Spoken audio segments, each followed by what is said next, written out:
시청자 여러분 안녕하십니까? 뉴스 매거진 시작합니다. 서울의 초중고등학교 교실이 4차 산업혁명 시대에 기술과 직업 변화에 대비하고 창의적이고 주도적인 문제 해결 역량을 키우는 혁신적인 교육 공간으로 진화합니다. 서울시는 서울시 교육청과 정책 설계부터 예산 투입, 실행에 이르기까지 함께하는 미래교육도시 서울 협력 사업을 추진합니다.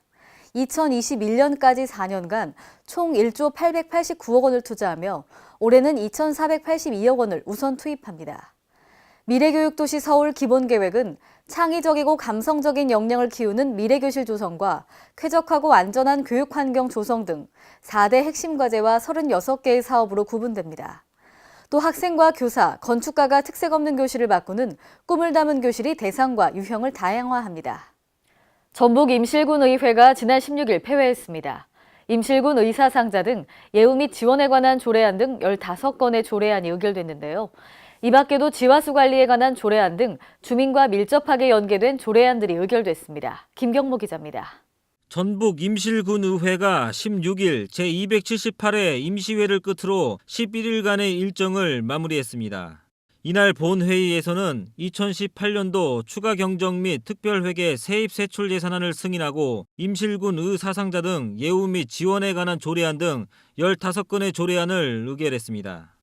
추가 경정 및 수정 1차 예산 심사 결과 올해 예산 규모는 수정 예산을 포함한 3,858억 8,600만 원으로 당초 예산보다 184억 4,200만 원이 증액 편성되었습니다. 예산결산특별위원회는 심사 결과 발표를 마친 후 2월 예산을 최소화시켜 예산이 사장되는 일이 없도록 해달라고 집행부에 당부했습니다. K랜 김경모입니다. 전북 익산시 영등동 국가산단 내 폐기물 처리를 놓고 정부와 익산시가 책임 떠넘기기에 나섰습니다. 논란이 되고 있는 익산 영등동 국가산단은 4,200톤가량의 폐기물이 방치돼 환경오염을 부추기고 있는데요. 홍재희 기자가 취재했습니다. 도심 한가운데 방치돼 폐기물로 논란이 되자 전북 익산시는 이달 9일까지 폐기물을 처리토록 조치하겠다고 했지만 익산시와 정부는 피풍행정으로 일관하고 있습니다. 익산시는 여전히 영등동 국가산업단지에 쌓인 수천 톤의 폐기물 처리 주체가 산업통상자원부에 있고 시는 제3자의 위치라는 입장입니다. 더욱이 이곳은 오는 10월 개최될 전국체전 숙소로 활용될 호텔에 건립되고 있는 곳 옆이어서 시민들은 익산을 방문하는 관광객들에게 비춰질 이미지를 우려하고 있습니다. 익산시 관계자는 지난해부터 사회에 걸쳐 신속한 처리 명령과 함께 고발 처분을 내리고 있지만 해결 방안이 되지 못하고 있다며 문제가 되는 업체뿐만 아니라 다른 업체도 있어 수사 의뢰를 해놓은 상태라고 말했습니다. 또 산업 폐기물 처리 주체는 산업통상자원부에 있다며 첫 번째 책임자는 폐기물을 버린 사업자, 두 번째는 토지 소유자인 산업부, 세 번째는 시민들에게 쾌적한 환경을 제공해야 하는 익산시에 있다고 말했습니다. 이에 대해 산업부 관계자는 폐기물관리법에 보면 첫 번째가 폐기물 배출업자, 두 번째는 환경부와 지자체에 있다며 현재 업자가 무단으로 건물을 점유하고 있어 폐기물이 처리된 후 산업부에서 건물 철거에 대해 논의될 것 같다고 말했습니다. 폐기물 관리법을 보시면 폐기물 어떤 배출 및 처리 상황을 파악하고 관리해야 되는 거는 폐기물에 대해서 되집행을 할 수 있는 거는 환경부 장관과 시도구청장이거든요. 익산시 관계자는 국가산단이 익산시에 위치하고 있어 익산시도 완전히 책임이 없다고는 말할 수 없지만 기업을 관리하지 못한 정부 책임이 크다며 시에서는 시 역할에 맞게 축구 명령을 내려 처리하겠다고 말했습니다. K랜 홍재입니다. 최저임금 상승과 근로시간 단축 등 기업 경영 여건이 변화하며 인천 기업들의 스마트 공장에 대한 관심이 높아지고 있습니다. 지역 내에서는 시스템 공급업체의 입주 문의도 증가하는 현상도 벌어지면서 인천시는 올해부터 새로운 지원 방식을 도입하고 지원 규모도 확대하며 대응하겠다는 계획입니다. 인천시에 따르면 지난 2일 올해 스마트 공장 사업 투입 예산을 20억 8천만 원으로 확대했습니다. 관내 기업들의 스마트 공장 구축을 장려하고 기업 인프라 개선과 경쟁력 강화에 적극 나서기 위해서입니다. 인천시가 올해 2차례에 거쳐 진행하는 스마트 공장 교육에는 60개 참여 기업을 모집해 전원 마감됐습니다. 또 2개월 과정의 맞춤형 진단 컨설팅에도 올해 목표 25개의 기업 중 상반기에만 19개 업체 접수가 완료됐습니다.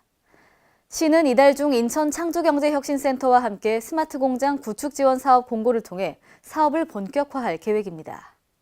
전북 지역에서 남원시가 가장 많은 문화재를 보유하고 있지만 관리할 공간이 없어 타 지역 박물관에서 분산 관리되고 있는 실정인데요.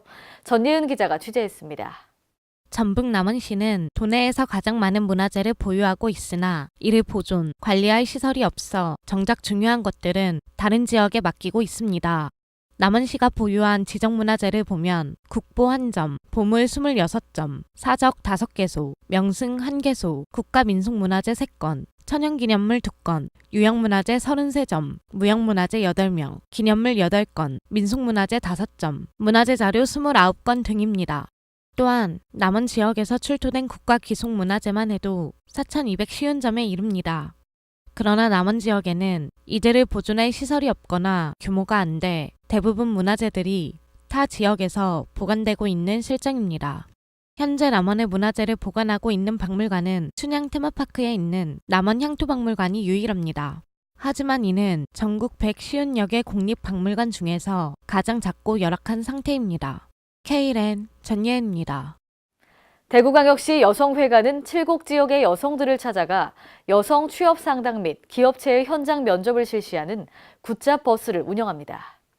대구시 여성 일자리 굿잡 버스가 지난 16일 오전 11시부터 오후 5시까지 홈플러스 7곡점 정문 광장에서 면접과 상담을 진행했습니다. 이날 굿잡 버스 현장 면접에는 제2수산과 근영텍스 등 지역의 9개 기업체가 참가해 약 30명을 채용했습니다. 또 여성 취업 전문 상담사가 개인 맞춤의 취업 상담과 직업 교육 훈련 연계 등을 진행하고 현장 면접에 앞서 이력서 코칭과 면접 스킬도 제공했습니다. 전주시 고미희 의원은 지난 5일 임시회에서 전주시가 걷고 싶은 거리 조성 등 도로 정비 사업에 수십억 원의 예산을 쏟아붓고 있지만 막상 시민이 걸어다닐 인도는 부족하다는 주장을 제기했습니다. 김경모 기자입니다. 전북 전주시 의회에서 보행자 안전을 위한 인도 확충을 촉구하는 의견이 나왔습니다. 고미희 시 의원은 5일 열린 임시회 2차 본회의 5분 발언을 통해 도로정비 사업도 중요하지만 안전한 보행로를 확보하는 것이 시급하다고 주장했습니다. 전주시가 걷고 싶은 거리 조성 사업에 수십억의 예산을 투입하고 있지만 정작 보행도로는 부족하다는 지적입니다. 보도블록 교체나 석재 포장 등으로 예산이 낭비되고 있을 뿐만 아니라 불법 주정 차량으로 보행로 확보가 어렵다는 것입니다. 멀쩡한 도시 보도블록을 뜯어 명품기를 만들 예산으로 보행로를 확보하지 않은 보행로를 조성하는 것이 먼저라고 생각합니다. 고 의원은 걷고 싶은 거리를 관광 자원화시키는 것에 앞서 안전한 보행로 조성을 위한 관심과 협조를 당부했습니다. K랜 김경모입니다. 오늘의 간추린 뉴스입니다. 전라북도 민생특별사법경찰팀이 학교 매점에 납품업체 단속을 실시한 결과 냉장 제품을 실온에서 보관하는 등 위생 상태가 엉망인 것으로 나타났습니다. 이번 조사는 민생특별사법경찰팀과 시군생활안전 지킴이 등으로 구성된 2개 반, 111명의 단속반이 학교 매점 등 어린이 기호 식품 판매업소와 청소년 유해업소 등 총 148개소에 대해 기획 단속을 실시한 건데요. 주요 기획 단속 내용은 어린이 기호식품의 판매업소에 대한 사용 원료 및 보관 관리의 적정성 여부와 식품 또는 식품 첨가물에 관한 기준 및 규격 준수 여부 등입니다. 강원도 동해시는 해안 중심의 관광 개발에서 탈피하고 무릉 계곡을 중심으로 한 종합 개발을 통해 내륙 관광 개발을 추진키로 했습니다. 동해시는 무릉 권역을 중심으로 추진되는 무릉 건강 복합체험 관광단지 지역개발 사업이 국가계획인 강원도 거점 육성형 지역개발계획으로 고시됨에 따라 무릉 권역 종합개발계획을 수립 추진키로 했는데요. 동해시는 이를 위해 향후 10년 동안 4개 분야 20여 개 사업에 총 1,972억 원의 사업비를 투자할 계획입니다. 중앙선거관리위원회가 6.13 지방선거를 앞두고 가짜뉴스 단속과 준법 선거운동 유도를 위해 전국적인 활동에 나섭니다. 선관위는 오늘 전국 17개 시도 선관위에서 공정선거지원단 7척 100여 명이 참석한 가운데 일제히 발대식을 개최하고 본격적인 예방 단속 활동에 돌입했는데요. 이날 발대식에 참석한 공정선거지원단은 제7회 지방선거를 자유롭고 정의로운 선거로 만들어 아름다운 선거, 행복한 우리 동네 실현에 앞장설 것을 다짐할 예정입니다.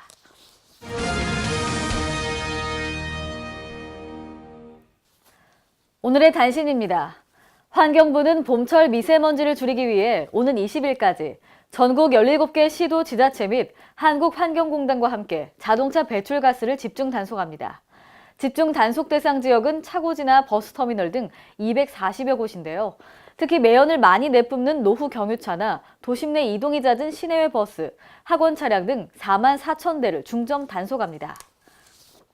위기 상황에서 민간이 감염병 검사를 할 수 있도록 하는 회의가 오늘 질병관리본부 주최로 열렸습니다. 질병관리본부는 감염병 진단검사 분야의 민관 전문가들의 다양한 의견을 정책에 반영하기 위해 감염병 진단검사 분야 민관협의체 회의를 개최하는데요. 이번 회의에서는 감염병 진단검사 분야 민관협력 네트워크의 구축 방안과 감염병법 시행규칙 개정에 따른 감염병 진단검사 의뢰 및 처리에 관한 규정 논의가 이루어졌습니다. 이상으로 뉴스 매거진을 마칩니다. 시청해주신 여러분 고맙습니다.